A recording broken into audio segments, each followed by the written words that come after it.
Assalamualaikum warahmatullahi wabarakatuh.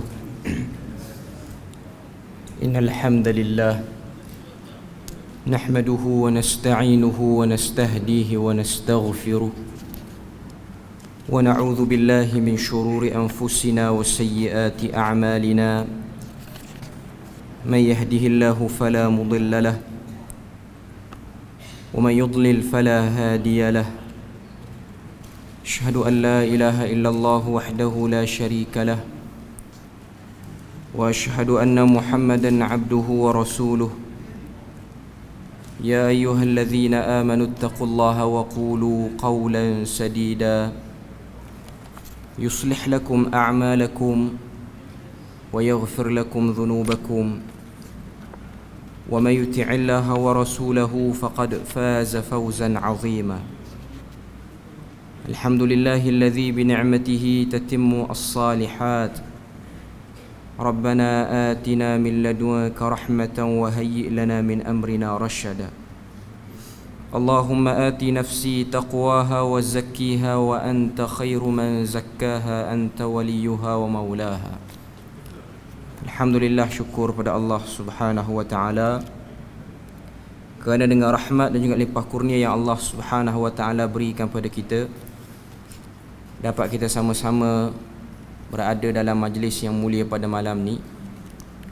Dan insya-Allah seperti mana yang telah dimaklumkan, kuliah maghrib kita pada malam ni akan membahaskan satu risalah, iaitu syarah terpilih daripada kitab Talbis Iblis karangan Al-Imam Ibnu Jauzi rahimahullahu ta'ala, yang wafat pada tahun 592 Hijrah, yang mana insya-Allah syarah kita untuk malam ni bermulaannya sampailah wallahu alam sampai bila. Cuma kita bermula pada malam ni, kita akan guna buku ni lah, Talbis Iblis, Belitan Tipu Daya Iblis, syarah terpilih kitab Talbis Iblis Ibnu Jauzi, yang ditulis oleh Al-Fadil Dr. Zaharuddin Abdul Rahman, salah seorang AJK Fatwa Negeri Perlis. Dan buku ni lebih mudah untuk dicari berbanding syarahan Talbis Iblis yang lain. Terbitan syarikat penerbitan buku di Malaysia PTS, dan harga dia pun RM30 harga dia. Lebih mudah untuk dicarilah di kedai-kedai mana-mana. Berbanding ada satu lagi cetakan, iaitu cetakan daripada Pustaka Imam Asy-Syafi'i Indonesia. Tapi yang tu dia sebenarnya terjemahan kepada syarahan terpilih juga. Cuma nama aslinya dalam bahasa Arab ialah Al-Muntaqa An-Nafis fi Talbis Iblis. Al-Muntaqa An-Nafis tu ditulis oleh Syekh Ali Al-Halabi hafizahullah ta'ala, salah seorang ulama yang berada di Jordan dan merupakan murid kepada Syekh Nasiruddin Al-Albani masih lagi hidup. Dan yang tu diterjemahkan oleh syarikat Pustaka Imam Asy-Syafi'i Indonesia, yang warna hitam tu, yang kalau biasa kita tengoklah yang tebal. Dan yang itu lebih orang kata apa, banyak isinya berbanding yang diringkaskan oleh Dr. Zaharuddin ni. Dan buku yang ada di tangan saya ni, cetakannya dah lama, maknanya tahun 2018, cetakan 2018. Dan dia mengandungi 56 bab. 56 bab pun tak tebal sangat, lebih kurang 400 ataupun 350 muka surat lebih. Dan yang cetakan Indonesia tu lebih tebal, dan dia hanya mengandungi 13 bab. Tapi yang ni 56 bab, dibahagikan dengan 5 bahagian. Dan kitab asal yang ditulis oleh Al-Imam Ibnu Jauzi itu sendiri, yang wafat pada tahun 592 Hijrah, yang dia namakan dengan Talbis Iblis, itu ada contoh dia yang tebal situ. Kitab asal dia dalam cetakan bahasa Arab lebih kurang 3 ataupun 4 jilid. Tapi diringkaskan oleh banyak para ulama. Cuma yang terkenal ialah Muntaqa An-Nafis, ia terjemah dalam bahasa Indonesia tu. Okay. Dan dia buang hadis-hadis palsu ataupun hadis-hadis yang kurang kuat sanadnya. Maknanya walaupun kitab Talbis Iblis ni antara bab yang disebut dalam tu ialah bab berkenaan dengan periwayatan hadis palsu, tapi walau macam mana pun itulah kitab tulisan manusia, sedikit kelemahan juga akan terdapat.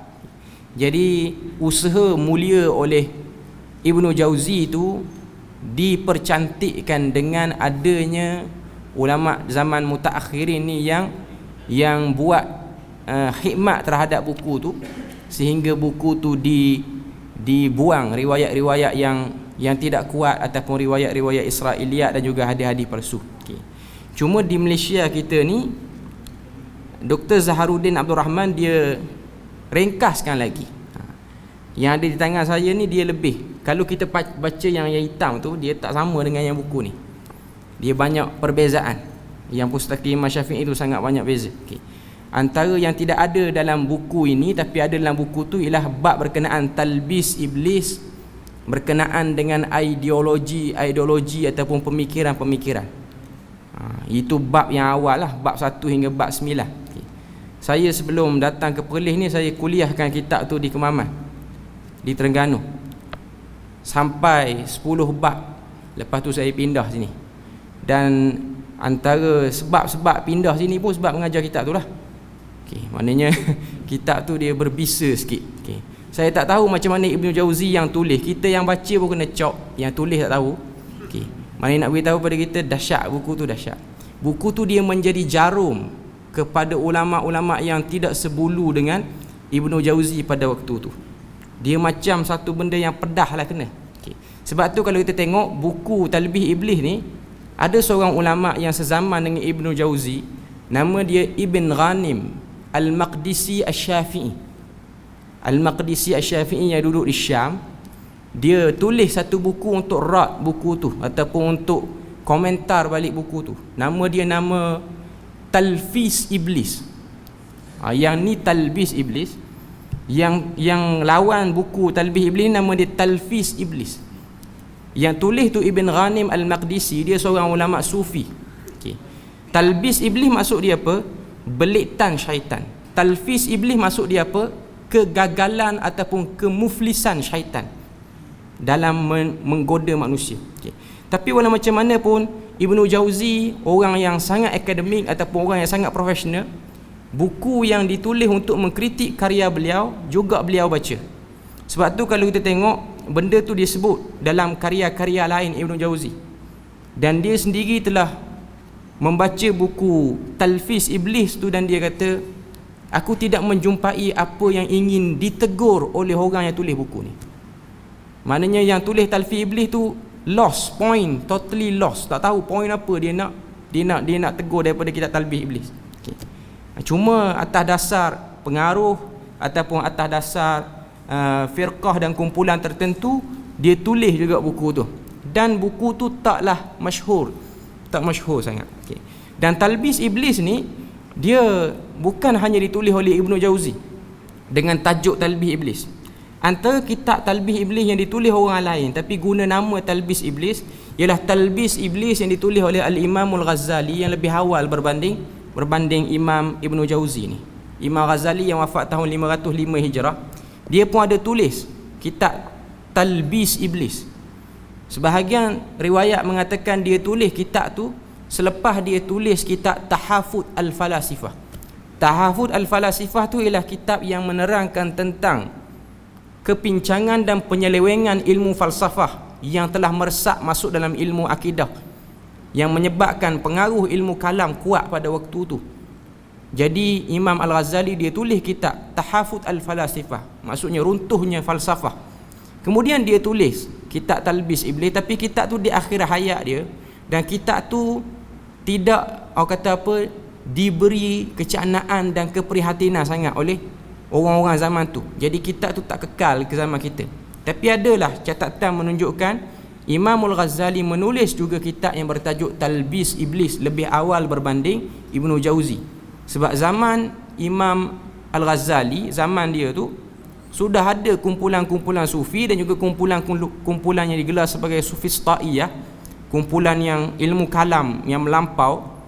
Jadi Imamul Ghazali dia menyerang kumpulan ni, menerangkan di mana penyelewengan mereka. Tapi sebab buku tu ditulis akhir hayat, jadi dia tak diberi perhatian sangat.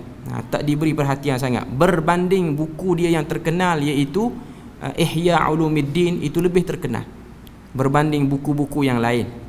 Cuma nak beritahu kepada kita, poin yang ditulis ataupun poin yang ingin disampaikan oleh Imamul Ghazali tak jauh beza dengan poin yang ingin disampaikan oleh Ibnu Jauzi dalam kitab dia Talbis Iblis. Sebab dia punya zaman pun masih dalam sekitar zaman yang sama, maknanya kurun yang ke-6 Hijrah. Sebab Imamul Ghazali wafat tahun 505, Imam Ibnu Jauzi wafat tahun 592, masih dalam kurun yang sama. Jadi isunya pun bukan isu yang jauh, maknanya isu yang berlainan. Isunya ialah isu kumpulan sufi yang melampau. Ghulat sufiyah pada waktu tu sudah mulai berleluasa. Ghulat syiah pun ramai pada waktu tu, dan juga kelompok ahli kalam yang melampau seperti Jahmiyah dan lain-lain juga hebat pada zaman tu. Jadi dua-dua orang ni, Al-Imamul Ghazali dan juga Al-Imam Ibnu Jauzi, dia menulis benda yang hampir sama. Tapi yang terkenal zaman kita ni ialah Talbis Iblis oleh Ibnu Jauzi itu sendiri. Talbis Iblis oleh Ibnu Jauzi. Dan dikatakan Syekh Muhammad bin Abdul Wahhab pun ada tulis satu buku nama dia Talbis Iblis. Tapi saya tak pasti sangat sebab tak pernah baca buku tu. Tapi dikatakan dia pun ada buku yang menggunakan tajuk yang sama. Jadi itu sedikit sebanyak kita punya mukaddimah pada malam ni, yang mana buku ni insya-Allah kita akan gunakan. Saya prefer guna yang ni lah, PTS ni. Nak guna yang tu dia kena belek banyak lagi, sebab dia punya tajuk sangat banyak, tak sama dengan buku ni. Dan buku yang ditulis oleh Dr. Zaharuddin ni, dia datangkan matan daripada kitab asal, iaitu kitab Talbis Iblis Ibnu Jauzi, dan dia syarahkan. Dan buku ni pun hasil daripada kuliah dia, kuliah mingguan kalau saya tak silap, yang dia sebut dalam pendahuluan dia, yang dia buat semasa mana dia duduk di Gombak pada waktu tu. Dan akhirnya dibukukan, nota-notanya dibukukan. Jadi banyak sangatlah perbezaan antara cetakan PTS ni dengan cetakan Pustaka Imam Asy-Syafi'i itu. Sebab Pustaka Imam Asy-Syafi'i itu dia lebih kepada terjemahan, yang ni lebih kepada syarahan. Jadi dia bukan terjemahan. Jadi tu beza dia antara dua buku ni lah. Tapi saya sendiri, untuk rujukan saya guna yang ni. Saya guna yang PTS ni lah. Jadi untuk kita punya permulaan pada malam ni, InsyaAllah kita akan bahas bab yang pertama. Bab yang pertama di bawah bahagian yang pertama, iaitu berkenaan dengan iblis, syaitan dan tipu daya. Untuk bab yang pertama ni, dia akan sebut tentang definisi iblis dan syaitan, ciptaan iblis dan syaitan, dan juga peringkat godaan iblis dan syaitan. Itu tiga perkara utama dalam bab yang pertama. Dalam buku yang terjemahan tu, rasanya bab pertama luzumil jamaah, iaitu melazimi berjamaah. Itu bab yang pertama ataupun bab yang awal yang disebutkan oleh Ibnu Jauzi. Jadi situ pun dah ada beza dia. Situ pun dah ada beza yang agak ketara lah. Tapi tak apalah, kita dengarlah dulu malam ni sedikit sebanyak apa yang ingin disampaikan oleh pensyarah kitab kita ni, iaitu Dr. Zaharuddin, dalam syarahan terpilih dia terhadap kitab Talbis Iblis tu. Dan buku ni yang PTS ni dia lebih mudah. Sebab apa? Sebab pertama bahasa Melayu. Bahasa Melayu yang Malaysia lah, Melayu laras orang Malaysia. Yang Talbis Iblis tu bahasa Indonesia. Indonesia yang saya tengok masih lagi boleh difahami oleh kita. Tapi kadang-kadang ada juga perkataan-perkataan dia yang terlalu Indonesia, dan juga konteks dia, kita guna perkataan tu tapi konteks dan maksud dia tak sama. Sebab kalau kita baca dalam buku yang hitam tu, Talbis Iblis tu, kita akan tengok usaha ini percuma sahaja. Kadang-kadang dia guna ayat tu. Percuma, kita orang Melayu Malaysia faham percuma ni apa benda? Benda free. Benda free. Tapi orang Indonesia percuma maksudnya sia-sia. Benda sia-sia. Okay. Jadi itu konteks yang berbeza lah. Maknanya kalau kita nak baca seorang, dia perlu banyak sikit vocab Indonesia yang betul. Tambah pula buku tu kadang-kadang saya tengok dia punya terjemahan terlalu literal, dan apa yang ingin disampaikan oleh penulis asal iaitu Syekh Ali Al-Halabi dalam Muntaqa An-Nafis tak sama dengan apa yang ingin disampaikan. Mungkin dengan sebab kerja terjemah tu laju, nak buat bagi siap cepat, kadang-kadang dia tak sempat untuk tengok balik gaya bahasa penulis sebenarnya. Okay. Jadi itu dia punya beza. Jadi yang Dr. Zaharuddin ni dia agak okey sikit lah. Kalau ada salah pun salah ejaan, tertinggal huruf dalam perkataan, itu kesalahan-kesalahan yang kecil ataupun kesilapan cetakan. Okay. Pertama sekali, buku ni yang disebut oleh penulis ataupun pensyarah dalam bab pengantar ataupun mukaddimah, dia sebut, saya baca sikit. Saya mengambil pendekatan untuk mendahulukan syarah dan tahqiq topik yang lebih dekat dengan hadirin dan pendengar, supaya manfaat syarah dan tahqiq akan lebih mudah dihayati dan difahami oleh hadirin. Begitu juga tajuk-tajuk yang lebih semasa dan mudah diolah dalam bentuk kontemporari, selari dengan saranan baginda Nabi SAW yang menyebut, ma anta bimuhaddithin qauman hadithan la tablughu uquluhum illa kana li ba'dihim fitnah. Tidak ada yang berbicara, tidaklah anda berbicara dengan sesuatu kaum sebuah perbicaraan yang tidak mampu difahami oleh akal mereka, kecuali akan menjadi fitnah bagi sebahagian daripada mereka. Okay. Jadi dia akan mudahkanlah. Sebab tu dia bawa dalil ni. Dia kata ma anta bimuhaddithin qauman hadithan. Tidaklah kita ni cakap satu benda kepada satu kaum, dan kaum tu tak faham, orang yang dengar tak faham, audience tak faham, kata Nabi, illa kana li ba'dihim fitnah, kecuali ia akan menimbulkan fitnah.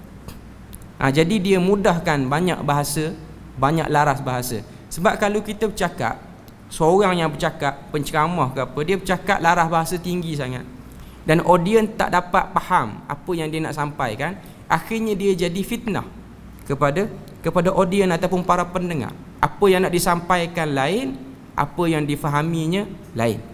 Jadi itu benda yang ditekankan oleh Dr. Zaharuddin ni bila mana dia bahas bab ni.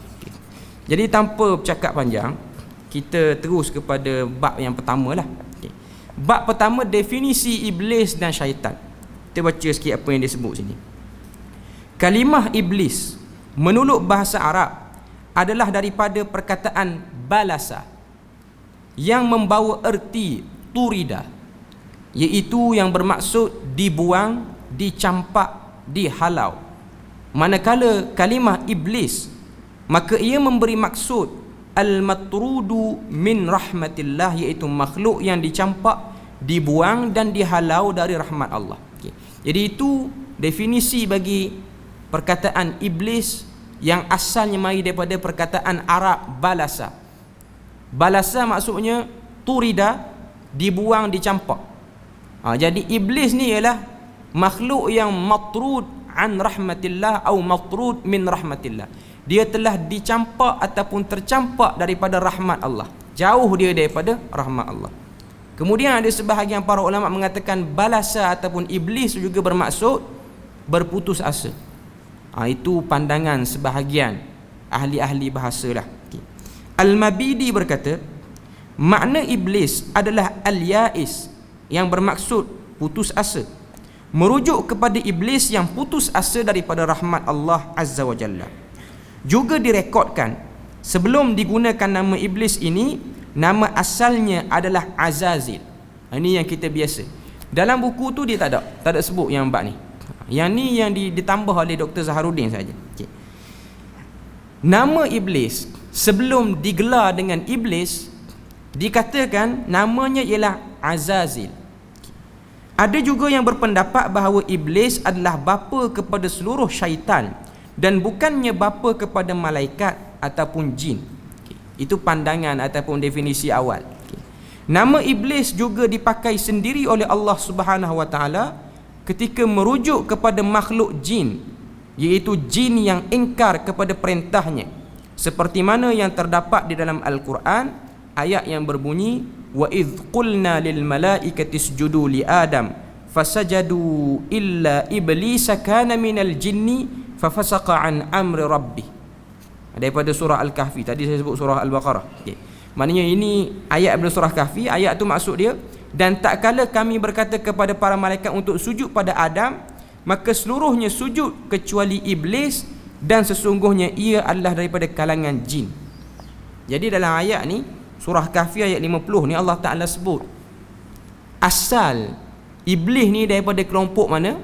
Dia daripada kelompok jin.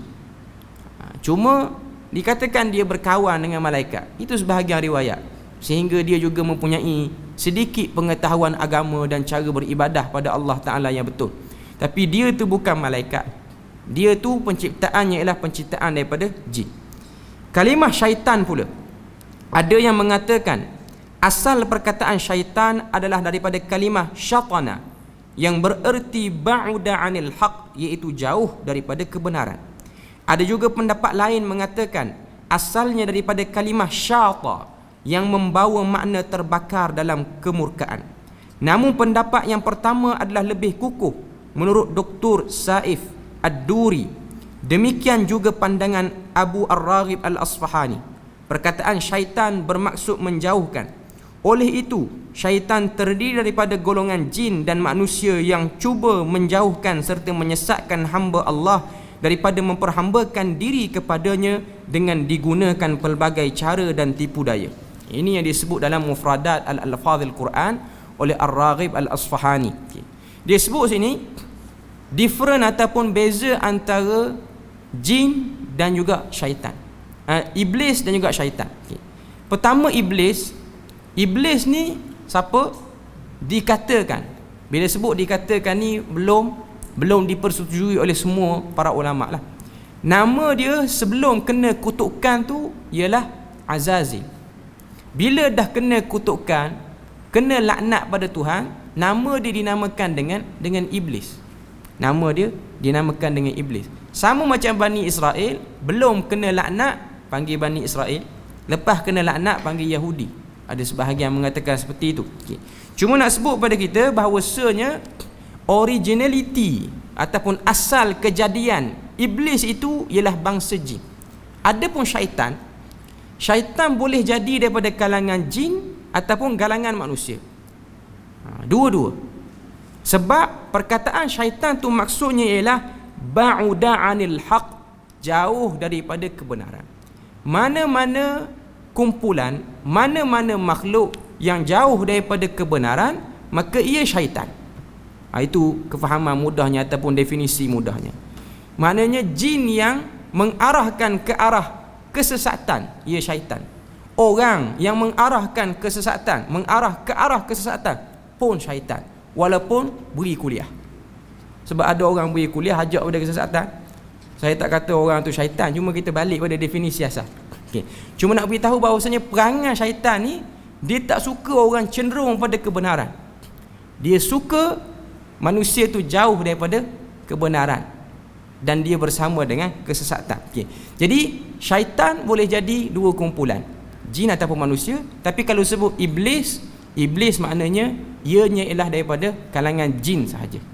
Berdasarkan hadis yang diriwayatkan oleh Al-Imam Muslim, iaitu hadis Nabi cerita kepada kita Nabi cerita pada kita apa dia?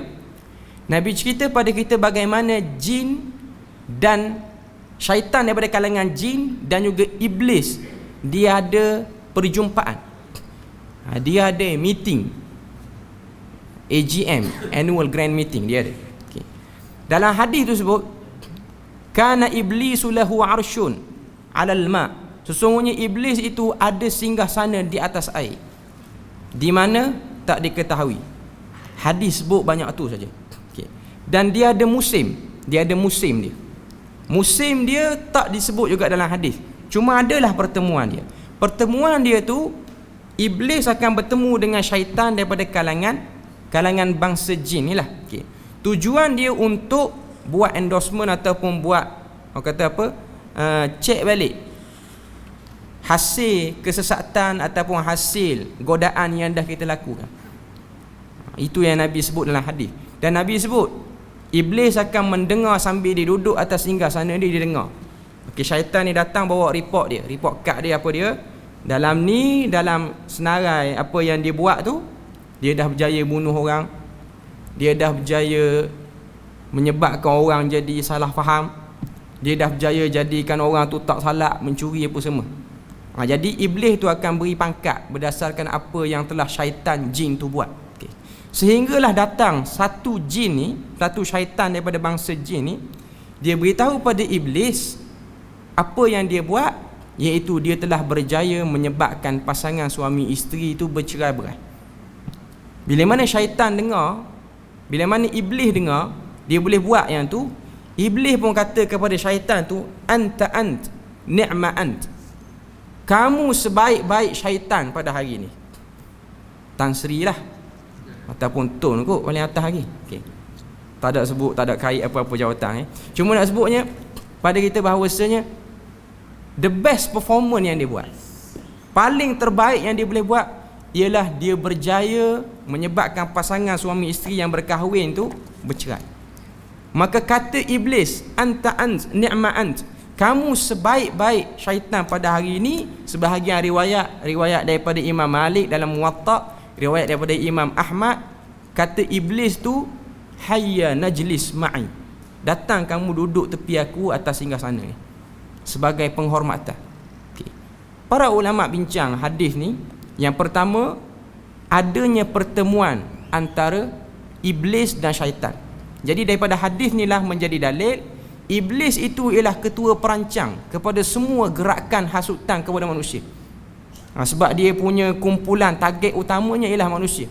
Okay. Iblis menjadi ketua sebab iblis sentiasa memantau benda ni. Okay. Yang kedua, para ulama sebut daripada hadis ni betapa besarnya kesan perpecahan rumah tangga, sehingga iblis sangat mengidamkan syaitan boleh buat benda tu. Walaupun hakikatnya perpecahan rumah tangga tidak menyebabkan salah seorang antara keduanya tu meninggal dunia ataupun mati. Berbeza dengan kes sebelum daripada tu, ada syaitan beritahu kepada iblis, aku dah menyebabkan dua orang saling berbunuhan. Perbunuhan ni ada seorang dah mati ataupun dua-dua mungkin mati. Itu lagi dahsyat sebab mati. Okay. Tapi bercerai ni apa? Apa kes yang syaitan ataupun iblis suka sangat? Okay. Sebab manusia, antara benda yang diidamkan oleh iblis ni ialah manusia saling berada dalam perbalahan. Itu yang benda yang disukai oleh iblis ataupun syaitan. Sebab tu kalau kita tengok ada hadis Nabi SAW sebut, jangan diangkat. Allah Ta'ala sebut, hadis tu hadis kursi. Allah Ta'ala kata kepada para malaikat, jangan diangkat amalan mana-mana daripada kalangan hamba-Ku yang mana hamba ni bainahu wa bainahum syahna, antara dirinya dan diri orang sekelilingnya adanya perbalahan ataupun bertekak, benda-benda yang balah lah. Okay. Sehingga hatta yastalih, sehinggalah orang tu berhenti daripada perbalahan. Okay.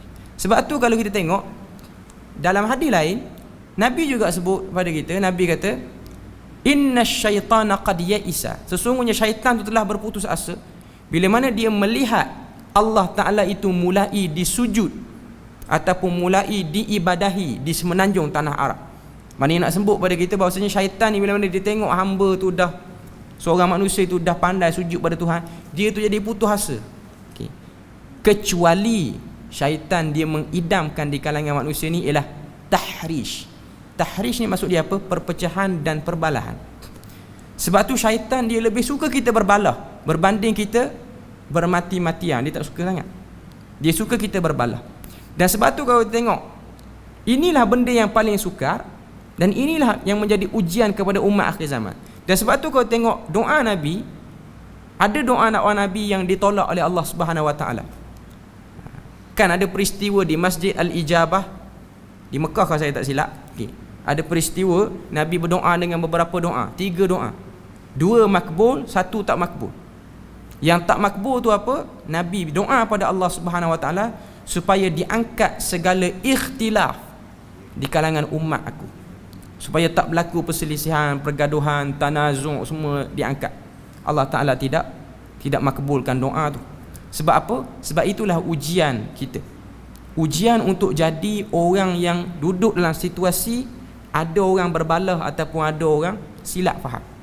Sebab tu perbalahan ni dia akan berlaku daripada blok yang paling kecil, iaitu blok pasangan suami isteri, sampailah kepada blok yang paling besar, iaitu blok pemerintahan ataupun kenegaraan. Sebab tu kita akan tengok berbalah ni di mana-mana saja ada. Dan perbalahan inilah yang mengangkat sedikit sebanyak keberkatan dalam kehidupan. Sebab tu kalau kita tengok hadis ketika mana Nabi SAW diberitahukan oleh Allah Subhanahu Wa Taala, bilakah berlakunya malam Al-Qadar secara tepat, exactly bila berlaku. Nabi dapat wahyu tu, Nabi nak beritahu pada para sahabat. Nabi sampai di masjid, Nabi tengok dua orang sahabat sedang berbalah ataupun sedang bertekak tinggi suara. Nabi terlupa tarikh tu ataupun waktu malam Al-Qadar tu bila.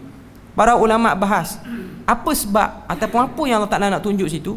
Maknanya perbalahan, pergaduhan mengangkat keberkatan dan rahmat yang banyak dalam hidup kita. Kita boleh bayang hari ni, waktu ni, jam ni, berapa orang yang sedang berbalah. Kita buka Facebook, orang sedang berbalah komen dengan sebab berbalah. Okay. Jumpa depan takut, tapi dalam media sosial berani macam buang baju dah. Tengok dia punya komen tu, tapi jumpa depan santun molek orangnya. Okay. Cuma nak beritahu dunia berbalah hari ni. Dunia berbalah. Sebab tu kau tengok, inilah realiti yang berlaku dalam hidup kita. Suami isteri banyak perselisihan faham. Sama ada dia pandai urus, dia tak pandai urus, tu bab kedua. Cuma nak beritahu kita hidup dalam situasi seperti tu. Suami nak macam ni, isteri nak macam ni. Kalau tak pandai handle, balah kerana benda-benda kecil. Sebab tu kau tengok, sebelum saya pindah ke Perlis ni, saya kuliah di Jabatan Agama Islam Kemaman. Jabatan tu juga yang beri amaran pada kita. Saja nak sebut ya. Antara yang kita kuliah ni ialah pasangan yang baru nak kahwin. Kita pun baru kahwin kat masa tu. Sebut kahwin cabut. Tahu lah. Okey. Jadi jabatan pada waktu tu dia minta mana-mana penceramah. Dia tak boleh nak panggil penceramah daripada kalangan pegawai. Dia nak penceramah pada luar, penceramah bebas. Okay. Jadi pada waktu tu ceramah kepada orang-orang khusus perkahwinan lah. Okay. Saya tengok statistik JAKIM dan juga statistik Jabatan Agama Islam Negeri. Okay. Kes, orang kata apa, kes perceraian purata yang tu tahun 2017 dan juga 2018. Setiap 1 jam 3 pasangan akan bercerai purata. Maknanya kita boleh bayang, kalau 1 jam 3 pasangan bercerai, tepuk tangan syaitan dengan iblis tu. Maknanya dia orang buat parti, malam dia buat parti tu dengan sebab dia suka benda tu. Okay.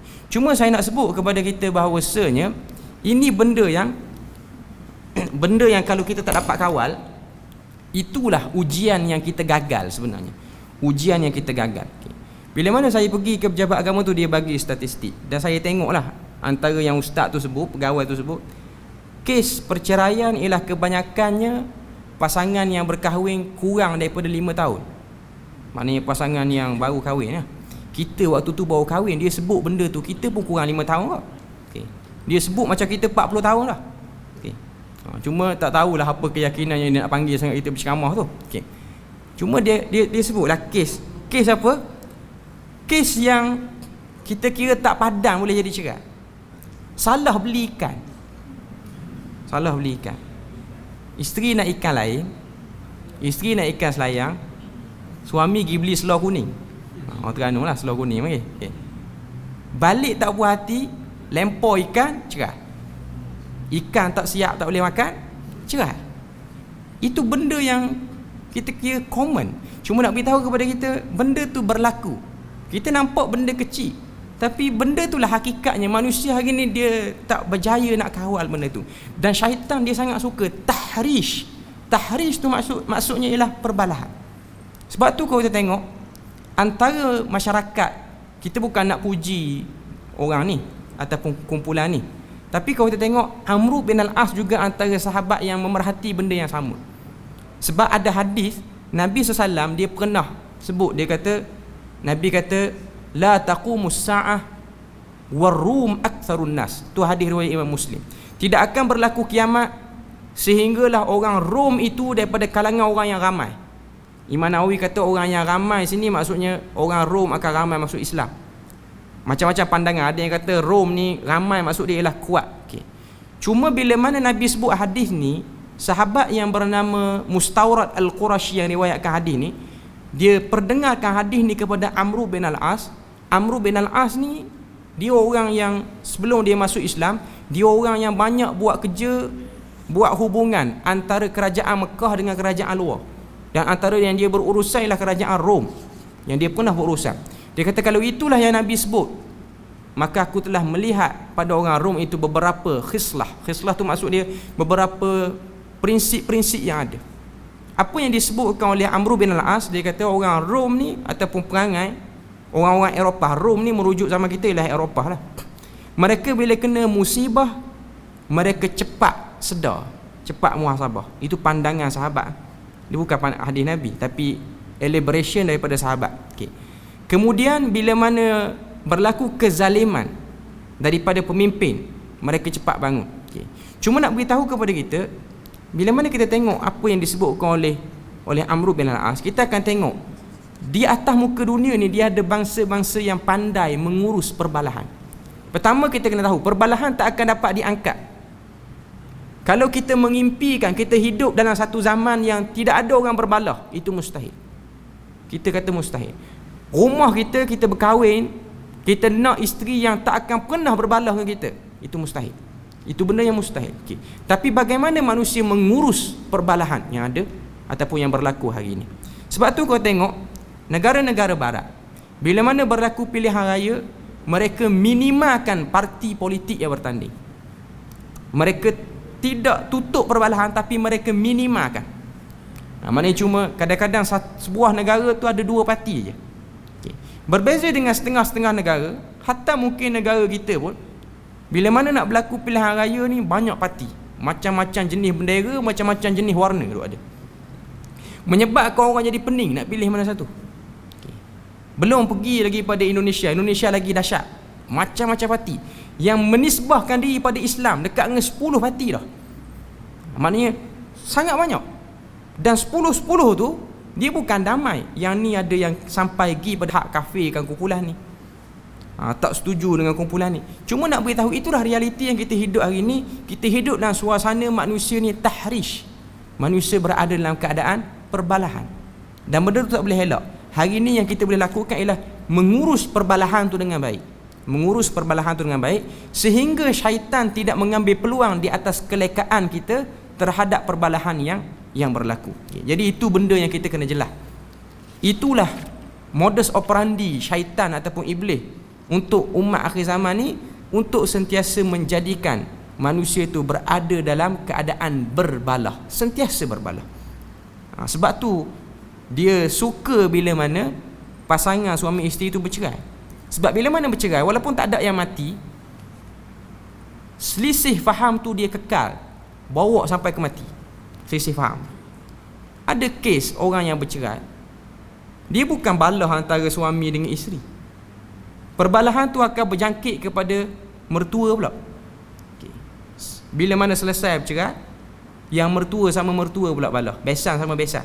Besan kan? Orang panggil besan, sini panggil besan. Okey. Lepas besan, nak dahsyat lagi, kampung dengan kampung pula. Okay. Power sikit lagi, negeri dengan negeri pula. Okay. Maknanya sampai kita boleh tengok ada sebahagian orang, dan benda dia tak boleh nafi. Menantu dia bukan orang negeri dia, tapi cerai dengan anak perempuan dia atau anak lelaki. Mertua tu dia boleh benci, dia bukan benci menantu saja, dia benci semua orang dalam negeri tu. Sebab menantu dia orang negeri tu dulu. Bila mana orang main minta anak dia, ni negeri mana? Oh negeri dulu tak nak. Dia boleh pergi ke arah tu. Sebab tu syaitan dia suka. Dia memang tepuk tangan kalau boleh dapat kes ni, kira besar. Peluang dia besar. Maknanya dia menjadikan manusia tu berfikir luar pada rasionalnya. Dia terbawa-bawa dengan emosinya, sehingga dia jadi orang yang tak dapat berfikir dengan waras. Dia menghukum orang, dia bakulkan semua orang. Itu kalau kahwin lain negeri. Kalau kahwin lain negara, menantu Indonesia, satu Indonesia, dia jahatkan semua sekali. Maknanya boleh pergi sampai ke tahap tu. Sebab tu syaitan suka yang tu. Syaitan tak suka kalau tikang mati. Okay, habis cerita mati. Masuk kubur diam. Okay. Ni kalau bala, ini kita boleh makan banyak. Untung dia banyak. Okay. Maknanya kita buat kerja sikit, tapi kita dapat hasilnya lebih. Jadi sebab tu Iblis sangat-sangat suka syaitan buat kerja ni, sehingga dia sebut ni'ma'an, sebaik-baik syaitan kamu pada hari ni. Maknanya dia tengok ramainya manusia akan duduk dalam keadaan silap faham. Daripada inilah akan lahirnya sikap resis. Daripada inilah akan lahirnya sikap bermacam-macam. Sikap lebihkan bangsa sendiri, negeri sendiri, sehingga merosakkan ukhuwah. Sebab tu kalau tengok hari ni, bila mana berlakunya benda-benda seperti ni, walaupun sesama Muslim, tapi dia ada stigma seperti itu. Tak nak kahwin dengan orang bangsa ni, tak nak kahwin dengan orang ni. Sedangkan Nabi SAW ajar kepada kita, kahwin ni tengok kepada kesalehan seseorang tu. Tak nak tengok bangsa apa, tak nak tengok kampung mana, tak nak tengok negeri mana, keturunan mana. Boleh sebutlah, berteori mudah. Berteori mudah. Sini kita boleh sebutlah. Hatta saya sendiri, kita tak ada anak lagi, tak ada orang kata apa, tahap nak cari menantu ke apa semua. Mungkin kita boleh sebutlah, kita tengah muda lagi. Bila mana kita ada anak, nanti takut kita yang duk cakap ni pun duk tengok negeri juga. Oh, bukan perleh, tak nak. Sebab kita pun bukan pada asal negeri ni juga. Cuma nak beritahunya, ada orang dia bersikap seperti tu. Bersikap seperti tu. Syaitan nak pada kita yang tu. Syaitan nak daripada kita, bukan dia nak suruh kita angkat senjata. Cukup simpan perasaan kurang baik dalam hati. Hiduplah keadaan ada prejudis pada orang, hiduplah keadaan yang ada terlekat ralak pada orang. Tengok satu orang pada negeri sekian. Ini penyakit manusia hari ni. Penyakit manusia hari ni. Mana kita boleh tengok, ada setengah orang dia benci orang, dia tengok pelik kereta negeri tu dia menyampah dah. Belum tengok orang lagi. Oh, pelik T. Oh, tak nak. Teranu lah T. Maknanya penyakit tu pergi ke arah tu. Syaitan tepuk tangan, saja-saja dia dapat dosa kerana benda tu saja. Syaitan nakkan benda tu. Syaitan tak suruh kita pergi buka side mirror ataupun apa semua, ludah kat orang tu, tak. Cuma cukup ada perasaan yang rendah orang, pelekeh orang, rasa kita hebat sikit pada orang, itu sudah cukup untuk menjadi saham kepada dia. Kita akan tabi' ataupun mengikutnya. Okay. Jadi itu yang diidamkan oleh iblis dan juga syaitan. Kemudian dalam bab yang seterusnya, subtopik seterusnya disebut pada kita ciptaan iblis dan syaitan. Okay. Di manakah asal ciptaan iblis? Okay. Kita baca sikit. Iblis telah diciptakan daripada api, sama seperti jin yang lain, kerana Allah Subhanahu wa taala menyatakan iblis itu dahulunya daripada kalangan jin. Namun berbeza dengan malaikat yang dicipta daripada cahaya, manakala manusia daripada tanah. Allah Subhanahu wa taala berfirman, illa iblis kana minal jinni. Itu ayat yang ke-50. Ayat ini juga secara jelas menunjukkan telah wujudnya jin sebelum iblis. Ringkasnya, iblis adalah asalnya jin, namun dinamakan iblis kerana keingkaran terhadap perintah Allah. Tercatat dalam Al-Quran, wa idh qulna lil malaikati isjudu li adam fasajadu illa iblisa aba wastakbara wa kana minal kafirin. Surah Al-Baqarah ayat yang ke-34. Tak kala kami memerintahkan kepada semua malaikat untuk sujud hormat kepada Adam, maka seluruh malaikat itu sujud kecuali iblis. Apa sebab tak mau sujud, tak mau beri penghormatan pada Adam? Aba maksud dia engkar, istakbara, besar diri ataupun sombong, dan tergolong daripada kalangan orang-orang yang kufur. Jadi hinanya ataupun dilaknatnya iblis ni, di mana sebab dia kena laknat? Dia ada dua sikap ataupun perangai, iaitu aba dan juga istakbar. Aba tu maksud dia engkar. Dengar, asaina. Sami'na wa asaina. Kami dengar, kami lawan, kami engkar, kami enggan. Okay. Dan yang kedua, istakbar. Sebab tu Nabi SAW sebut dalam hadis, la yadkhulul jannah man kana fi qalbihi mithqala dzarratin min kibr. Tidak akan masuk syurga mana-mana orang yang ada dalam hatinya sebesar biji sawi ataupun sebesar atom daripada takabur. Ini benda yang kecil. Takabur ni ialah satu benda yang agak sukar untuk kita nafikan dia lalu dalam diri kita. Mana-mana orang tinggi rendah intelektual dia akan datang benda ni. Dia akan datang benda ni. Okay. Kita jangan ingat takabur ni pada orang yang pangkat tinggi. Takabur ni hanya pada orang yang berpendidikan tinggi. Takabur ni hanya pada orang yang berpangkat tinggi. Boleh jadi, dan memang kebanyakan kes yang takabur ni pun mari daripada orang yang pangkat tinggi. Sebab Quran pun menyatakan watak-wataknya seperti itu. Antaranya ialah Fir'aun. Sebab apa Fir'aun? Dia rasa dia hebat, fa innahu tagha. Quran sebut dia tu melampaui batas. Sebab apa? Dia rasa dia hebat dengan kedudukannya dan pengaruhnya. Okay. Cuma saya nak beritahu, takabur ni dia tidak berlaku pada orang yang rasa dia hebat ataupun orang yang rasa dia kemah dengan sebab kedudukan tinggi. Kadang-kadang dia boleh berlaku pada orang miskin, takabur. Sebab tu Nabi sebut dalam hadis, walaupun hadis ni hadis yang dhaif. Okey. Dalam hadis Nabi sebut definisi takabur ni. Takabur ni maksud dia batarul haq wa ghamtin nas. Apa maksud dia? Hadis riwayat Imam Muslim, menolak kebenaran dan remehkan orang. Itu yang Nabi definisikan takabur. Okay. Tapi sebenarnya kalau kita tengok dalam perbahasan para ulama yang lain, Ibnu Qayyim pun ada sebut dalam banyaklah risalah dia, itu meja ataupun takabur yang paling atas. Orang cerita kebenaran, kita tolak. Kita dah tahu dah benda tu betul, kita tolak. Tak cukup kita tolak, kita remehkan orang yang bawa kebenaran tu pula. Itu takabur. Okay. Dan takabur ni macam saya sebut tadi lah, dia tak datang daripada orang kaya saja. Yang duk pelekeh orang bawa kebenaran ni bukan orang kaya semua. Orang miskin pun kadang-kadang. Orang miskin dia rasa dia hebat, dia rasa macam tahu dah betul tapi tak nak ikut. Takabur. Dan takabur ni dia ada juzuk-juzuk kecil dia pula.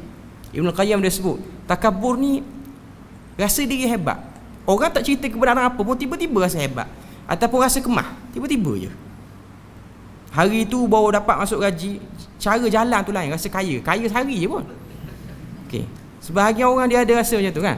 Setengah-setengah orang kerja buruh je, buruh binaan, naik basikal, naik gerek. Hari tu dapat gaji 100, jalan tu lain macam. Beli barang kedai runcit tu penuh dekat dengan hendak basikal tu. Okey. Itu pun juzuk kecil pada takabur. Tapi yang takabur macam ni bukan yang kita nak fokuskan.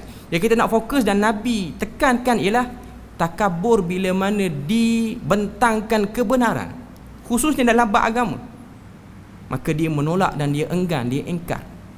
Macam yang berlaku pada Fir'aun. Fir'aun telah dihidangkan pada dia macam-macam dalil dan bukti kebenaran. Nabi Musa, macam mana Nabi Musa itu terselamat daripada perintah kerajaan, mana-mana anak lelaki mesti dibunuh. Yang keluarkan perintah siapa? Fir'aun sendiri. Fir'aun sendiri keluarkan perintah mana-mana anak lelaki harus dibunuh. Sebab apa? Sebab ramalan ahli sihir kata akan datang satu orang budak lelaki ataupun orang lelaki ni, dia akan buat kacau pada kerajaan kamu lepas daripada dia mimpi. Okay.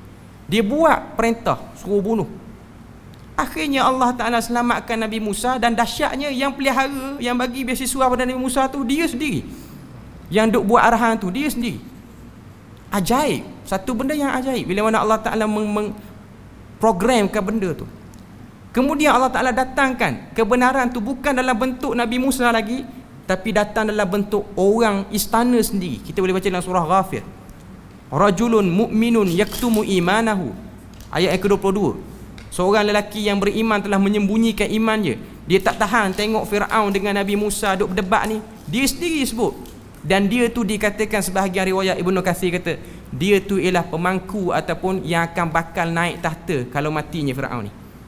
Dia sendiri duk beriman sehingga dia kata pada Fir'aun, dia kata apa yang Musa sebut sama macam Yusuf sebut dulu. Nabi Yusuf sebelum Nabi Musa. Maknanya banyak dah dia punya kebenaran. Isteri pun ikut agama yang dibawa oleh Nabi Musa, tapi dia tak mau ikut. Okay. Jadi yang ditekan takabur ni ialah takabur jenis tu. Tapi tidak juga menafikan takabur yang kecil-kecil ni, rasa hebat. Takabur ni poin dia ialah mai pada perkataan kabbara, besarkan diri, agungkan diri, rasa hebat. Pagi tadi saya kuliah subuh, kita duk bahas juga bab ni sikit. Takabur yang kecil-kecil ni, Takabur yang kecil-kecil ni, benda ni bahaya. Sebab syaitan dia kena laknat pasal benda ni. Sebab kau tengok Iblis dia kena laknat pasal isu ni. Isu dia takabur. Dia enggan dari takabur. Allah Subhanahu Wa Taala suruh dia sujud hormat, bukan sujud ibadah, sujud hormat pada Nabi Adam, makhluk yang baru ni. Tapi apa yang dia buat?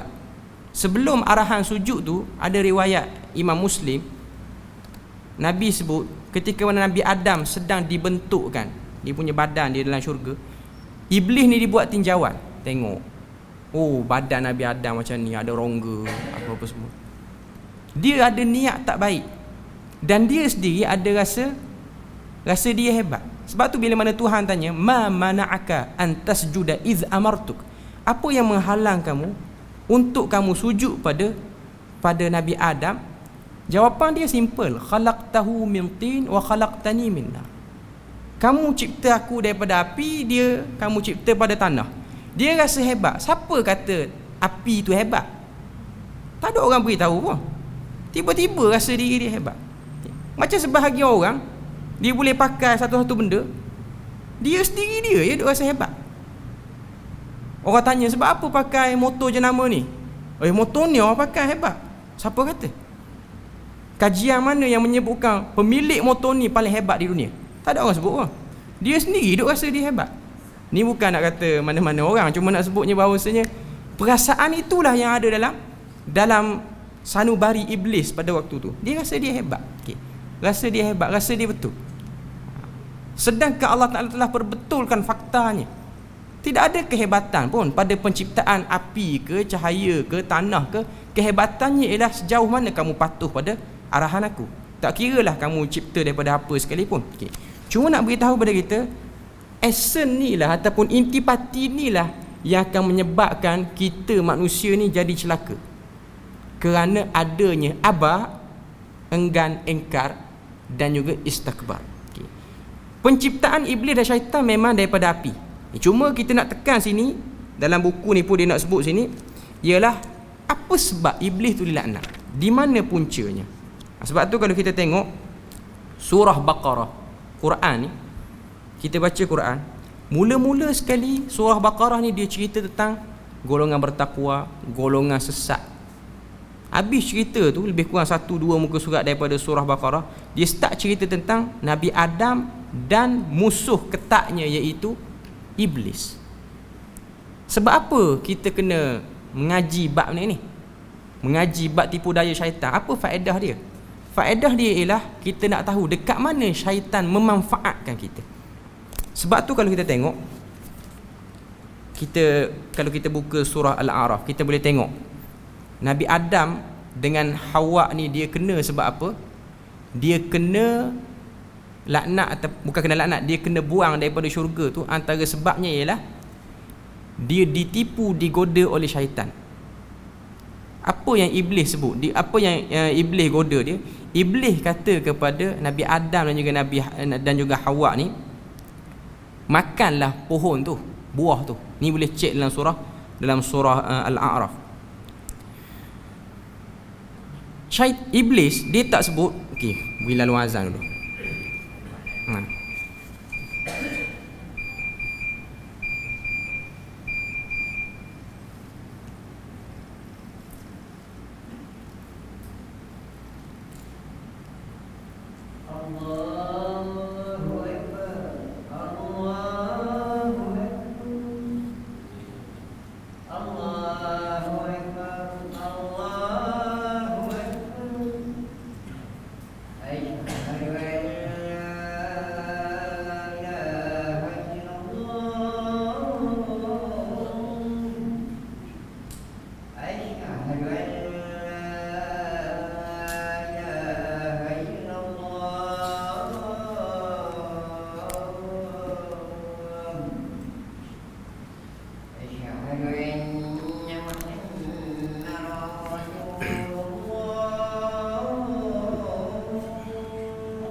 Okey.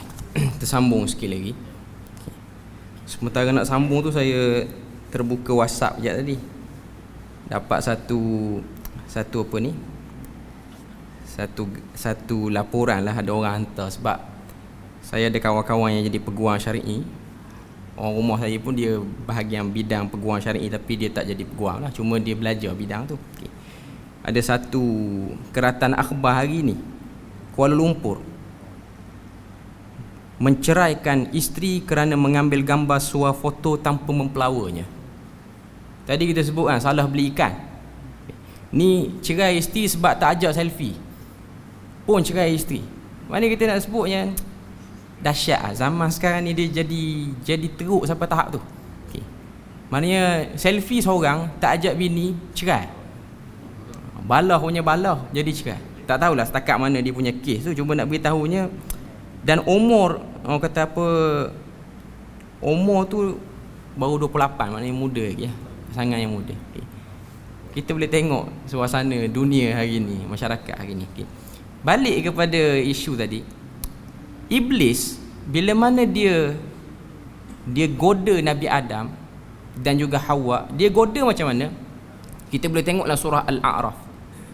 Allah Subhanahu Wa Taala sebut ketika mana Nabi Adam dan Nabi Hawa diperintahkan duduk dalam syurga dan makan apa saja yang kamu nak, buatlah apa saja yang kamu nak dalam syurga ni, jangan dekati, wala taqraba hadhihi syajarah, jangan duduk dekat dengan pokok ni. Pokok apa? Tak sebut pokok apa, cuma orang kita duk panggil pokok khuldi. Sebenarnya bukan pokok khuldi.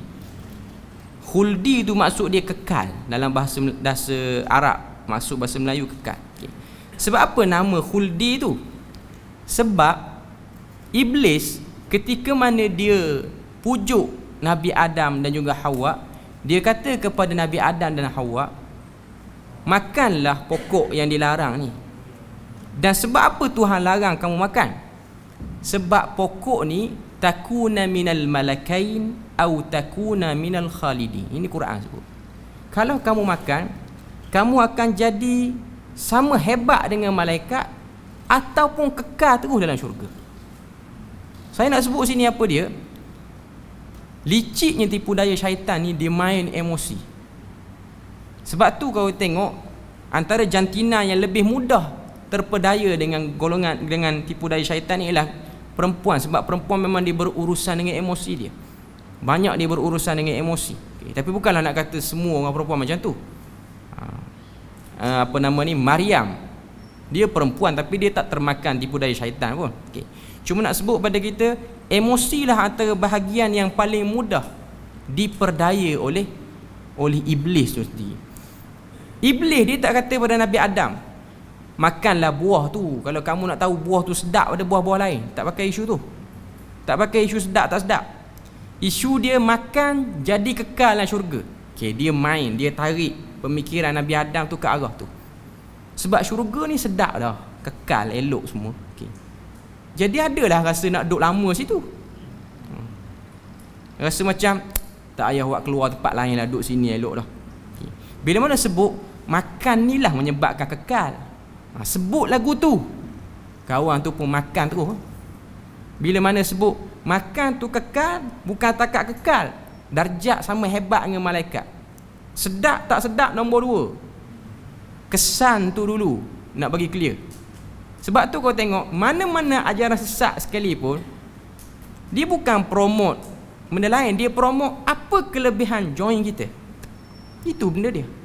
Apa kelebihan masuk tarekat berbanding mengaji kuliah masjid ataupun kuliah maghrib di masjid ni? Masuk tarekat tak pergi kuliah, cepat sikit pergi syurga pada jenis mai kuliah ni. Itu poin dia. Okay. Dapat zikir ni lagi laju pada geng-geng yang duduk masjid tu. Sebut yang tu yang jadi semangat. Tambah pula package tu lengkap, ilmu kurang, bahasa Arab tak erti, padahal zikir tu duk puji tok guru je pun, bukan duk sebut benda lain pun. Okay. Sebab benda ni memang hakikatnya berlaku. Saya ingat arwah ayah saya sempat dengan ayah saya tak lama pun. Okay. Ayah saya ni antara orang yang dihantar oleh Jabatan Agama Terengganu dulu untuk handle kes ajaran kerajaan langit, Ayah Pen. Okay. Zaman dia muda-muda lagi lah. Okay. Mak saya pun selalu cerita benda ni. Okay.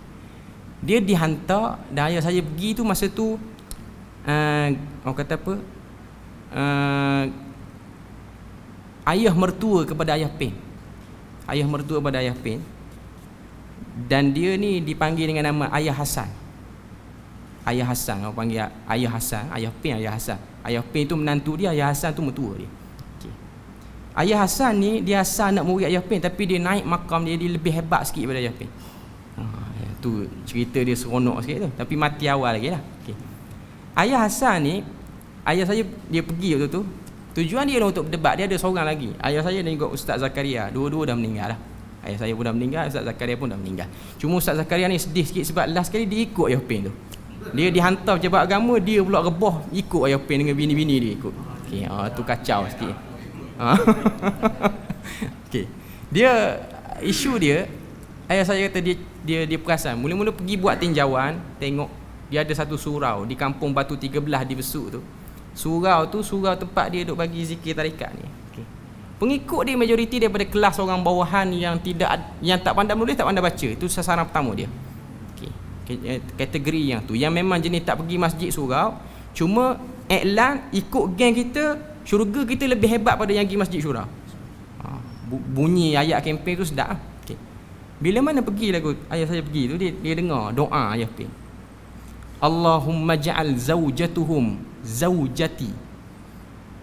Doa dia, ya Allah jadikanlah isteri-isteri mereka isteriku. Sedap doa dia. Waj'al amwaluhum min amwali. Jadikanlah harta mereka hartaku. Ni pengikut belakang ni, amin, amin. Nak kena bodoh belakang tu. Semua duk pakat doa amin.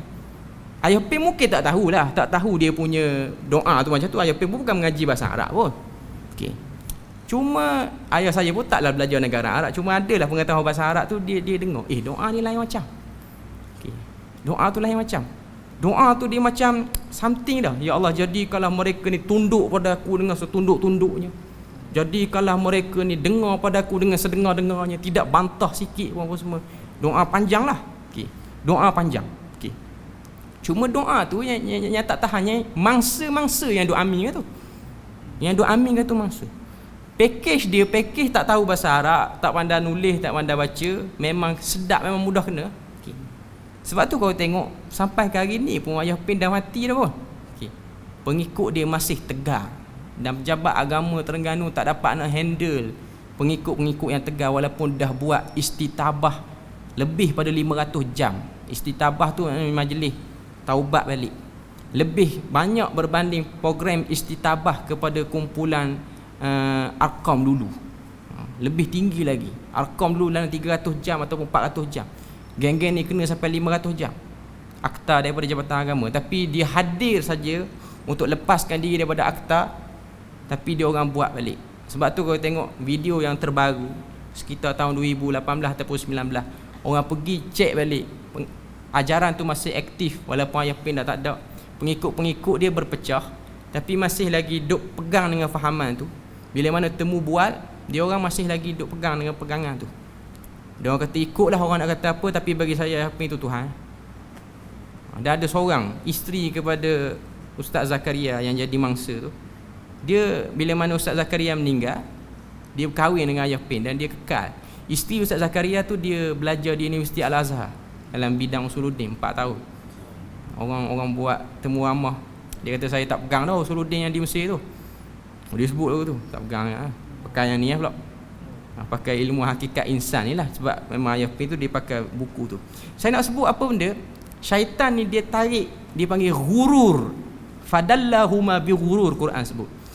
Manis mulut, indah susunan bahasanya, sehingga orang dapat ikut. Sebab tu Nabi SAW pernah sebut dalam hadis, al-bayan minas sihri, kata-kata yang indah, yang hebat itu juga termasuk daripada jenis sihir. Orang dengar orang cakap hebat, cakap sedap ni, dia boleh jadi orang kata apa, satu penunduk, orang jadi nak ikut dia. Tuan-tuan tengok mana-mana penceramah yang hebat, dia cakap sedap je, dia cakap tu hebat, jadi ramai. duduk mana-mana. Termasuk Ibnu Jauzi yang tulis buku Talbih Iblis ni, dia juga antara orang yang hebat berceramah. Dalam riwayat menyebutkan kalau dia berceramah 10,000, 5,000 audience biasa. Tapi dia kumpulan yang betul lah, dia lawan penceramah-penceramah yang tak betul zaman dia tu. Okay. Cuma nak beritahu kepada kita, Nabi sebut al-bayanu minas sihri, orang yang pandai bercakap tu hebat. Ayah Pin pendidikan sampai darjah 2, tapi dia bercakap tu hebat. Tuan-tuan kena tahu, kalau di besuk tu, ahli parlimen baik, adun baik, tak boleh nak buat apa. Kewujudan dia tak boleh nak buat apa. Yang lebih dahsyat lagi, ada satu YB tu, dia bagi dana untuk besarkan kolam kawan tu, tekor kawan tu. Sebab apa? Dia tak ikut pun. Dia tak ikut. Cuma petah bercakap. Maknanya dia bercakap tu orang boleh percaya. Macam kita tengoklah video dia pergi ke Selayang, satu kuil dia Selayang, bila mana dia kata, sayalah jelmaan kepada Siva dulu. Semua Hindu tu percaya pada dia, pada Ayah Pin. Hindu yang sedia sesat, disesatkan kali kedua pula. Okay. Itu kehebatan dia. Okay. Maknanya kita nak kata apa? Keindahan susunan kata-kata tu. Inilah syaitan daripada kalangan manusia.